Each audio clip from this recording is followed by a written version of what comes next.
Happy fall, everybody. I'm in the mood. I got my pumpkin over here. Also got some pumpkin-like colors showing up on this dawn redwood forest, turning into a beautiful neon orange for fall.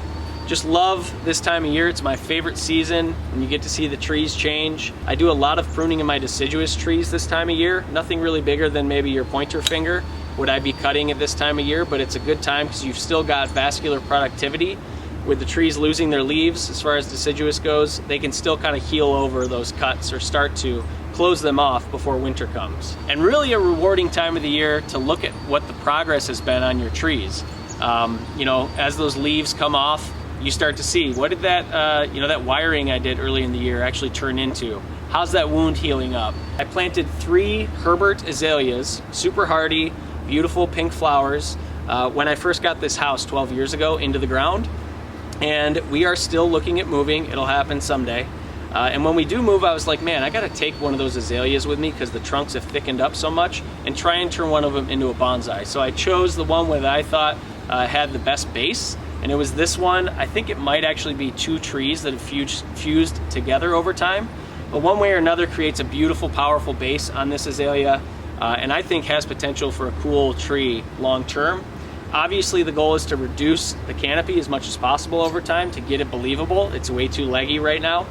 So what I did is cut back all the branches that I felt needed to be cut back, and cut back to where foliage still existed out at the end of these branches. So I left foliage on the end of every single branch, didn't go to bare wood, and it just gave me a great result. Back on almost every single branch that I cut back to, I got back budding down towards the trunk, which means next summer when I come back in, I can prune back to that now back budded spot and reduce the canopy of this tree, making it become even more convincible as a bonsai. So super excited for how this tree responded. I basically just carved around that root ball and stuck it into this pot. So I figured it would do well, and we'll see how it does over winter, of course. I will protect it a little bit, but these are super winter hardy as far as a cultivar goes of azalea. So also, quick note on the pot, I love it. I don't know if it's the pot for this tree long term, but I think it's gonna contrast beautifully with pink flowers with that dark gray come springtime. So anyway, had to show you that one. It does qualify as fall color in my opinion, even though it's an evergreen, it's putting on some reds right now. And I wanna show you fall color from the rest of the garden. So let's do a little montage with some music, show you the different trees at different stages over the past couple of weeks and pictures that I took of this beautiful time of the year.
You just gotta love the fall color. It's fantastic. Hope you enjoyed that little montage.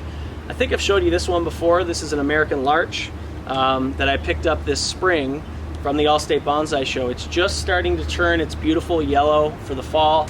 If I just touch the needles, some of them drop off. Just gorgeous, the color on these larch at the end of the year.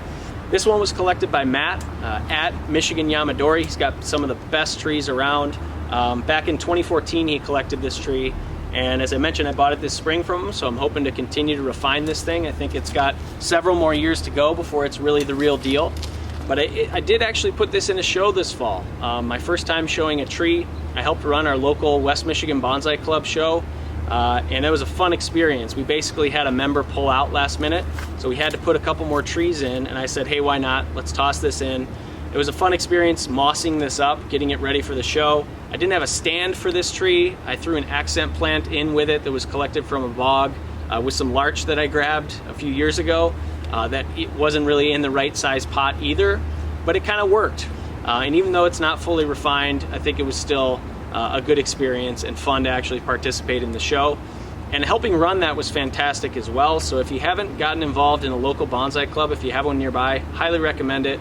So much fun to talk with like-minded bonsai people and see the different trees that folks have and different ideas on them as well. The American Beech, Fagus grandifolia. Love the fall color palette that it puts off. It's not as showy as a maple. It's not fluorescent pinks and reds and yellows. For my money, it doesn't get much more beautiful, especially when you contrast it with that smooth gray bark that the American Beech has. Probably not the best tree for bonsai. You know, it doesn't heal over wounds that well, and you only get really one flush of growth every year.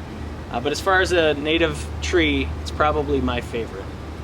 This one is in its second year from collection, so the second year after I dug it out, and it did really well, put on a lot more growth. Got some decisions to make come springtime when I'll cut these leaves off and get a good look at the silhouette and start to try and decide on styling for this tree. If we just shift off to my left here real quick, I gotta point out this dawn redwood forest. I know the background probably isn't the best to view the color on this right now and see the structure at all of the trees, but it's just too damn heavy to move. So I did want to show that beautiful, hopefully you can see it, neon orange foliage that the dawn redwood puts on this time of year. Just absolutely beautiful. I've got 8 trees in this basically 2x4 box that I constructed, spaced evenly. The idea was for 2 years to just let them take off and put on as much thickness as possible, and they've done that. They grew really, really well the last 2 years. The largest tree over on the right here is probably 5 feet tall. Got varying sizes of trunk thickness. The biggest one's probably a little over an inch, and the smallest is about a ½ inch.